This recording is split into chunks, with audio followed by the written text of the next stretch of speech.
I want to experience life at the intersection of mystical and mundane. I want to see, listen, and live from my heart, experiencing the intersection of mystical and mundane in each moment. In my podcast and the stories and discussions that come through it are simply a reflection of what I experience as I live from my heart. They are bringing the intersection of mystical and mundane to the world, to your heart, so you can also experience the expansion possible. And I am so grateful that you've joined me at the intersection of mystical and mundane. And I am Lydia Lazzara, founder of Questions Authority Coaching. And I welcome you to the next episode here of At the Intersection of Mystical and Mundane. Today's going to be maybe a little bit more different. I am recording this with the direct intent of sharing vulnerably and being bold. And I'm not going to edit anything out. Normally, I don't edit significantly from what I say, but I will cut out maybe extra words or long spaces. And so today, what's really different is you're going to hear everything the way it was recorded. So have some patience with me, and I hope that you find value in what I share today. And I hope it leads you to the intersection of mystical and mundane, and also to question authority. Because in this episode, dare I say it? I do. I am Lydia Lazzara, and this is my manifesto. I question any authority that makes someone question their worth or makes them feel unacceptable just as they are. I question any authority that says someone is only valuable or worthy if they meet some standard, metric, or educational requirement. Everyone is valuable from the moment of conception through their death. Nothing can take that value away or diminish it. Any authority that says otherwise is just trying to sell something or create a power over structure to control you. No one is better than another, nor are they less than another. Everyone is worthy of love and acceptance just as they are. And you don't have to do anything to be worthy of love and acceptance. Your existence makes you worthy, period. I question any authority that makes someone feel as though they are lacking anything. Most marketing is designed to make people feel as though they are missing something, lacking something, or living in scarcity if they don't buy that product, go on that trip, or believe that ideology.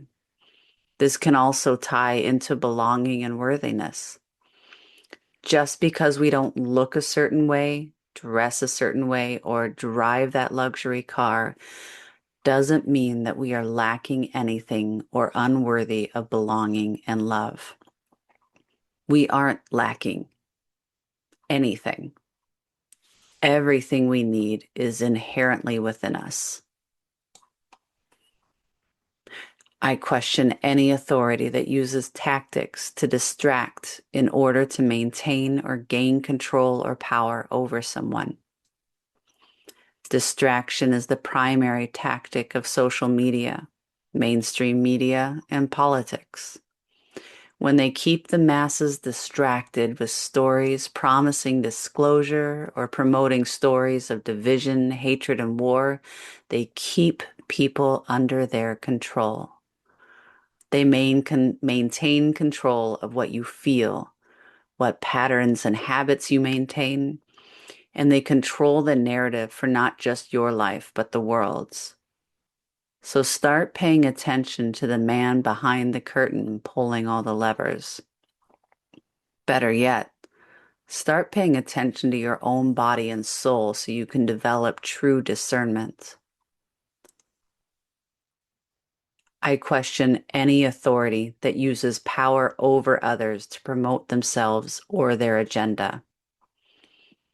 Power over is the weakest form of power, yet it's the most commonly used form of power in the world today. Truth and unconditional love have no need to exert power over you or others. They are powerful regardless of your acknowledgement of them.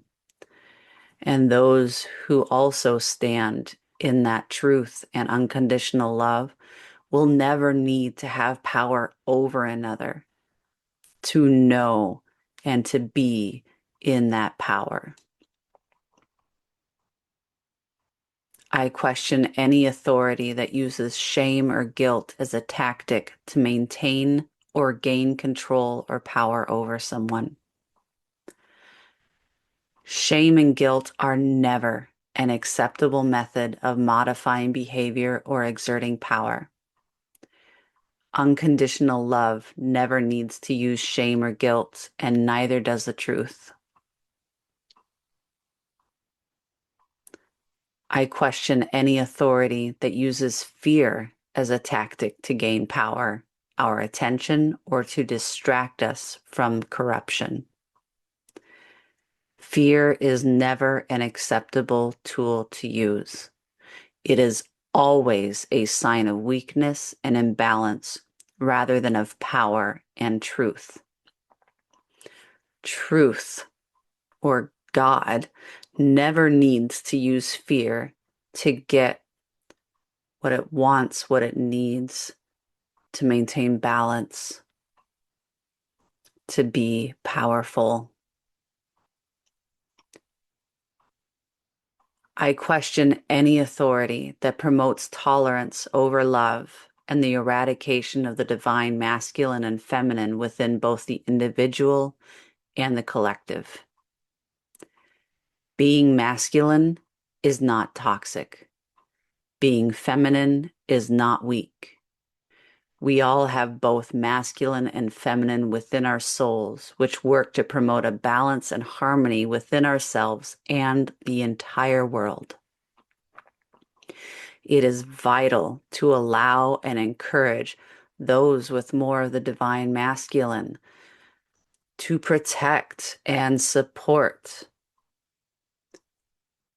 And it is also vital to allow and encourage those who embody more of the divine feminine to nurture, provide emotional safety and support. And all of us, need to learn how to receive and to rest within each.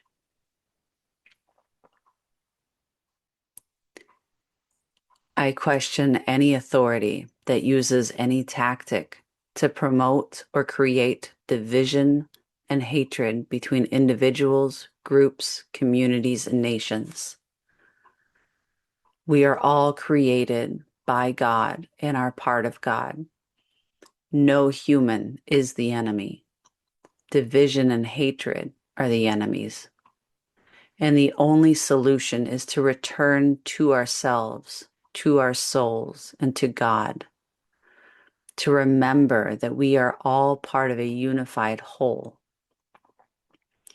What we do to one, we do to all.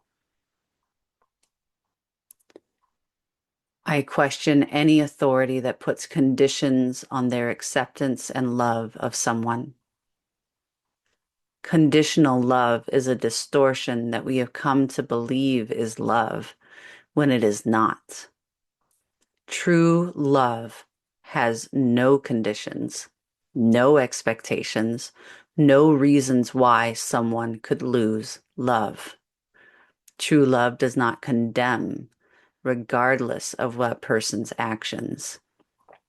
Yet true unconditional love is powerful. It is boundaried, and it cannot be misused. Unconditional love is not a weakness, but a strength. I am Lydia Lazzara, and I question any authority that does not stand for love, for truth, and for the entire human race.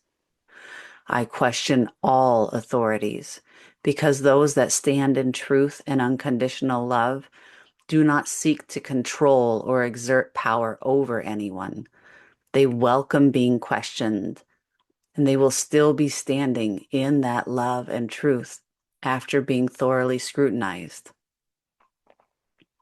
And I help people see and question the authorities in their lives so they can return to their own power, find their own agency, and stand in truth and unconditional love.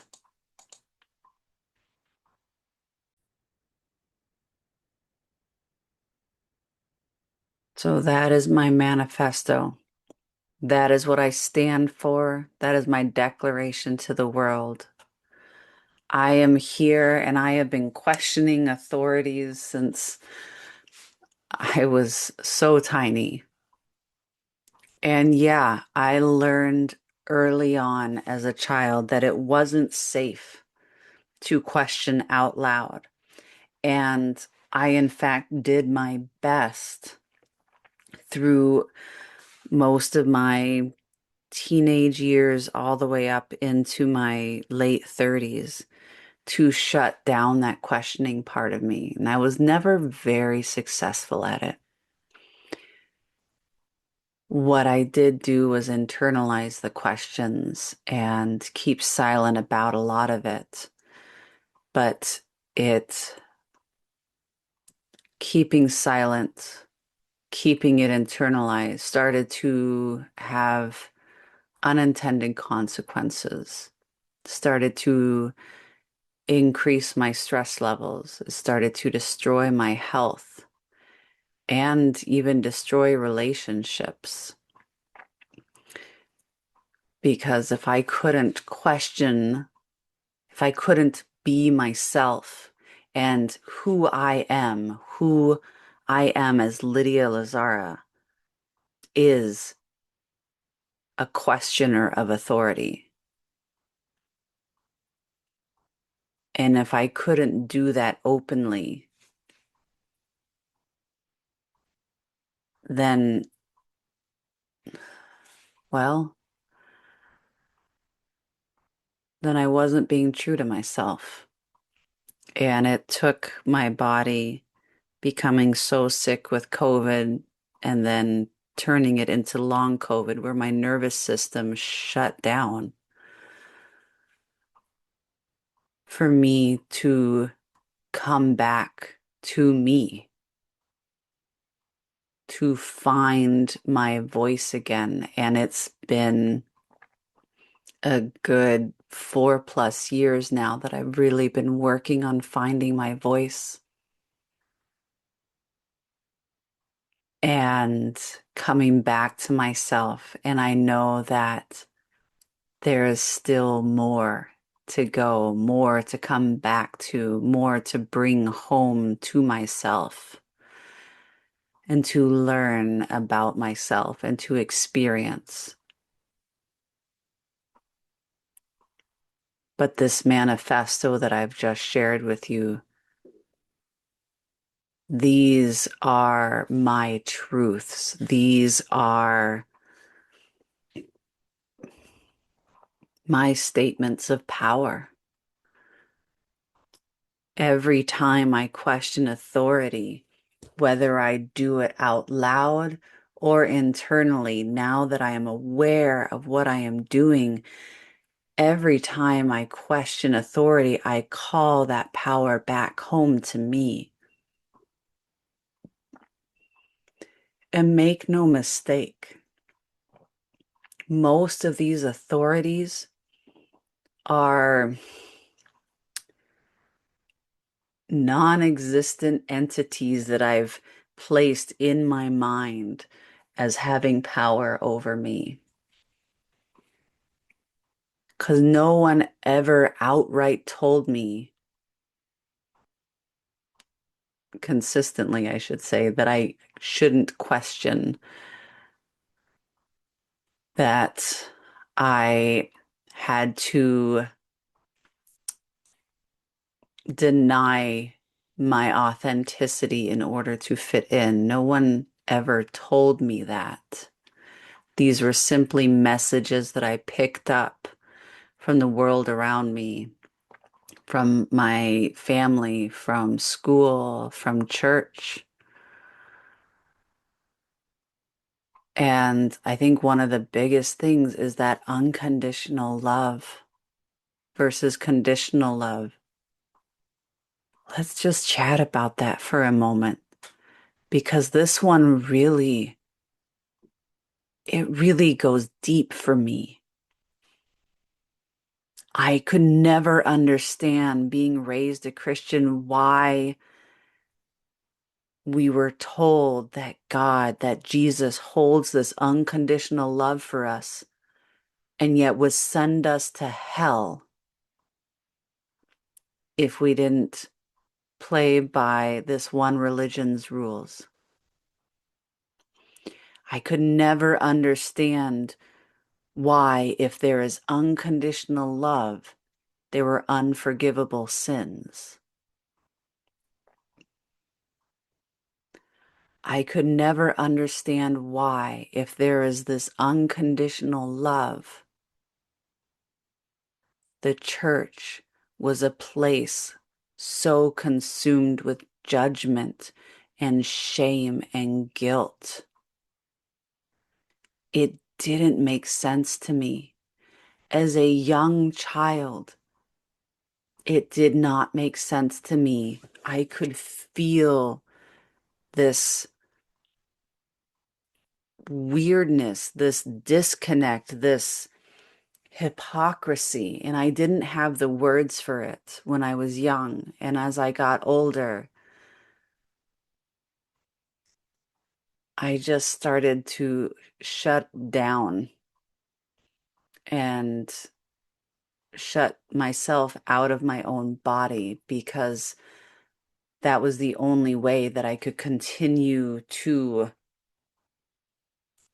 live in a world that told me God is unconditional love. And then they went and put all of these conditions on that love.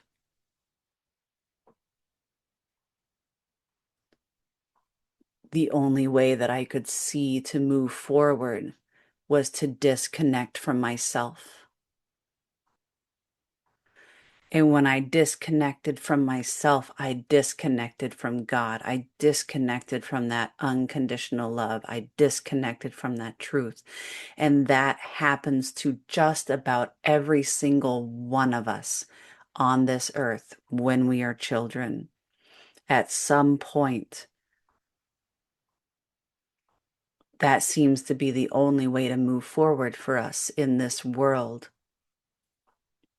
that is full of power over, of division, of conditional love, of unworthiness, and of assigning arbitrary values based on some messed up metric.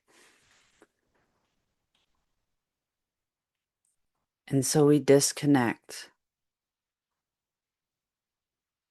And it isn't until oftentimes a significant life event or maybe a midlife crisis or something where we have what so many of us have called a spiritual awakening,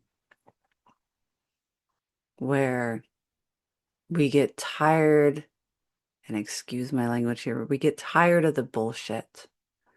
We get tired of living the lie and playing by these distorted, arbitrary, judgy rules.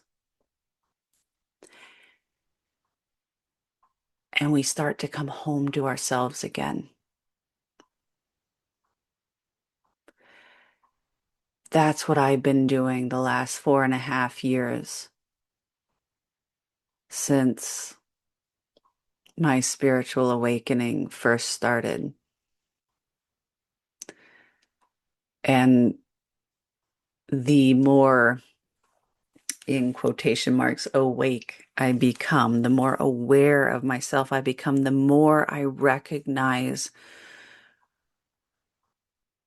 where I was denying the questioning and where I've always held that questioning and that discontent with the way things were and are.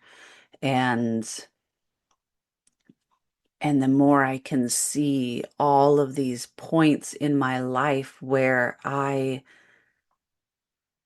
really could sense that something was not right, that something was wrong. And yet I did my best to not pay attention to the man behind the curtain pulling all the levers. And I say that because I'm from Kansas. I'm a big Wizard of Oz fan. And if you have never seen the movie or read the book, there's a point where Dorothy and her friends make it to Oz and they get an audience with the wizard. And Toto comes and starts running around this room, and they're all awed by this giant floating head with pyrotechnics and fog and all kinds of stuff. And Toto's over there finding this little cubicle in the back with this curtain drawn over it and happens to pull it back, and there's a man behind that curtain, the Wizard of Oz, someone who's actually powerless and just understood how to manipulate, how to create illusion and fear. And so it has nothing to do with the fact that it was portrayed by a man. So it's certainly not any slight against men when I say that. That's why I'm explaining that, because that is something else that I have long questioned. And quite honestly, I questioned it and sensed the imbalance and the offness of it without even really being aware of what it was for so long. And something that I'm really coming into now is that divine masculine and divine feminine, and recognizing that our world has tried to destroy the truth and hide the truth from us about what these two distinctive energies are that live within every single one of us, regardless of our gender or gender identity. Um, it's not the divine masculine and feminine, they are not gender specific. Uh, and yet, those of us who are women will oftentimes be more in our divine feminine. That's a particular strength of ours that has been shackled and chained and hidden and kicked into the dirt for centuries, if not millennia, at this point. And the divine masculine was certainly promoted more, but it became distorted and imbalanced and no longer connected to the divine. And that's been happening at least as long as we've been denying and distorting the divine feminine.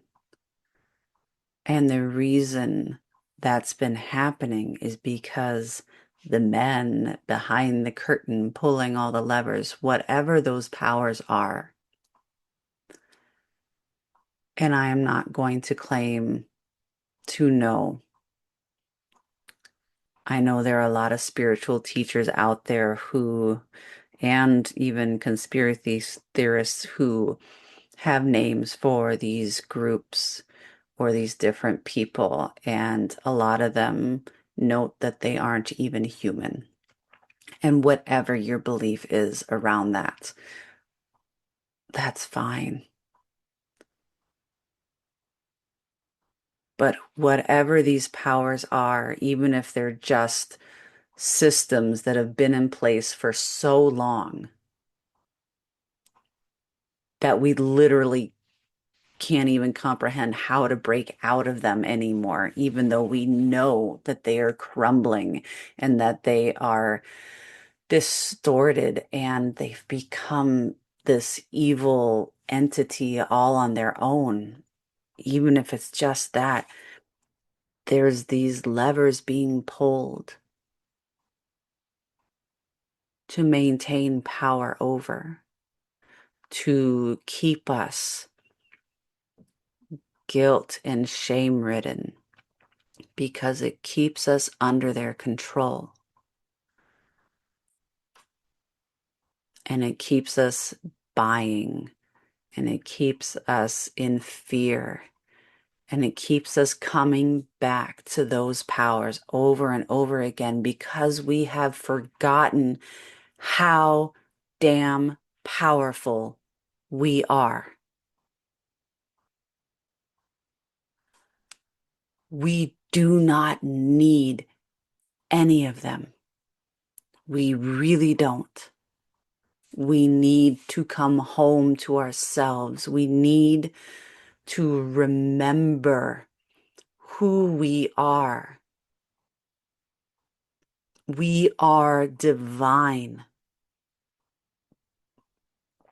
We embody the divine. We are directly connected to God. Something that I absolutely loved learning about as a child was when Jesus the Christ came into the temple and he got angry seeing all of these money lenders and um, predatory sellers essentially inside the temple walls, this sacred space that was meant to be a place of worship, of connection, of divinity and love and truth, was being used to distort our ability to connect, to distort and create these power over structures, these feelings of scarcity and lack, of judgment, of shame, of fear, of if you can't buy this to offer to God, then you are unworthy, you are not valuable. And all of it, again, bullshit. I'm sorry for the language in this episode. I'll put a warning label on it because I've been trying very much to be PG for all the kiddos out there that you may want to listen with. But this one's a little tougher for me to keep that in check. But one of the other things that Jesus did, other than turning over the moneylenders' tables and throwing these people out of this sacred space, was he went inside the temple where the general public was able to go. And then there was an inner temple room where only the priests were allowed, and a beautiful curtain hung separating those. And how beautiful is this? The man behind the curtain. And he tore down the curtain, showing us that there is no separation between us and God. We do not need an intermediary. We do not need someone telling us what God has to say. We do not need it.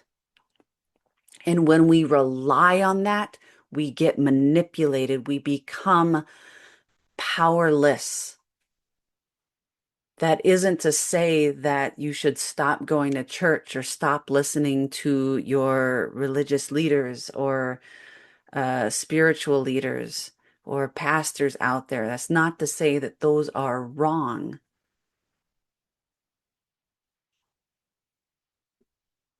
But they certainly can be. And if you don't have that personal inner temple relationship with your God, with your truth, with your unconditional love, with your soul, then how will you ever have the discernment to determine what is truth and what is lie, what is love and what is distortion when it's presented to you? You can't. If you only let someone else communicate the truth to you, then you will never know actual truth. You will never know yourself. You will never know God. You will never know your soul the way that you were meant to know, to embody, to integrate.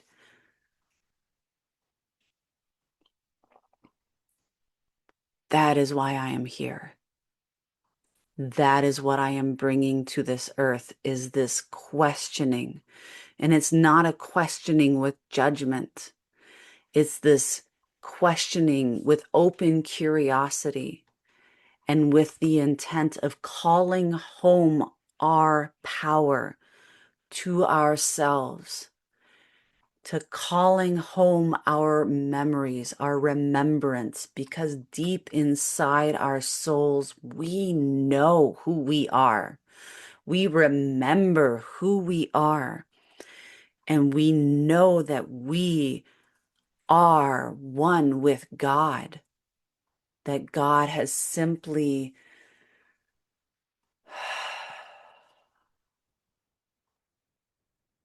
in their immense divine wisdom and their own curiosity and desire to grow,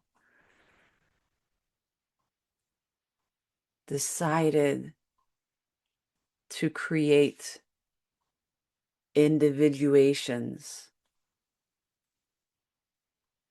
of themselves.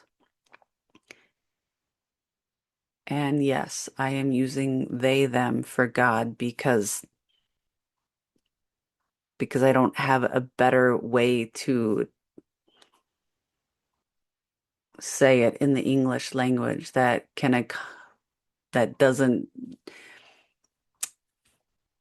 assign a gender to God, because that was something else that honestly really bugged me growing up as a child. We were told that men and women are equally valuable, yet so much in the Bible and so much that I was actually taught and told, and the use of he, his everywhere within Christianity told me that wasn't true. It told me that I, as a woman, as a female, as someone embodying the divine feminine, that I wasn't as valuable, that I wasn't as worthy.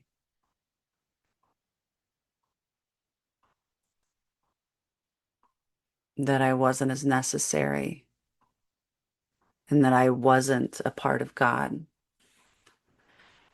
And I remember, I think it was 1999, when Dogma came out, a Jay and Silent Bob movie, essentially, with Ben Affleck and Matt Damon as angels cast out of heaven, trying to get back in. And Alanis Morissette portrayed God in that movie.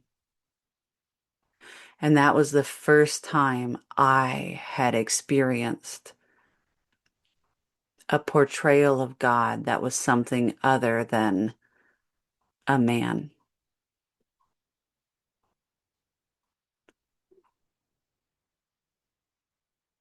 And there was part of that experience that set me free in a way.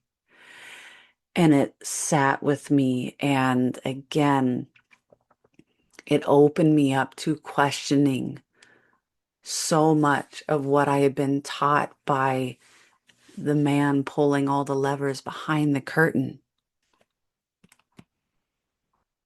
or the people pulling all the levers behind the curtain.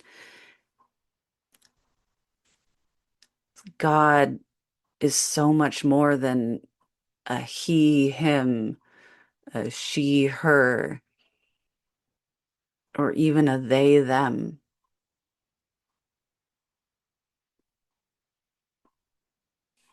But for me, the most honest way that I can speak about God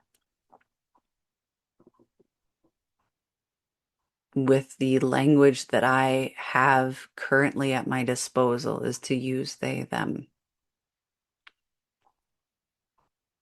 And I'm not going to pick at someone who uses he, him, or she, her. That's absolutely a personal preference, and it's taking me years to get to where I am at with that language. And because for so long God was a he, him, that still will come out quite a bit. And so that's, again, a little side quest here in the discussion of my manifesto and what I believe. But that all of this has played into who I am today, how I operate my business, what I bring forth into the world, and how I show up. And even just calling this my manifesto gives me a little oh in my gut, a little oh, are you sure? Because there are a lot of people who turned out to do really bad things that wrote manifestos. But that's, again, the best word that I have with the language that we have. And just because manifestos have been used to distort and to create power over dynamics and to manipulate and control does not mean that that is what mine is or will do. Because again, I am Lydia Lazzara, and I question any authority that does not stand for love, for truth, and for the entire human race.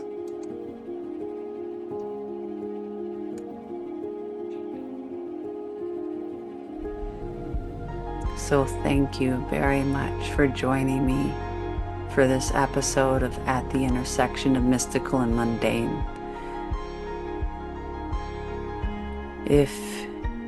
If this reached you in some way, if this plucked at a heartstring or made you look at something differently in your own life.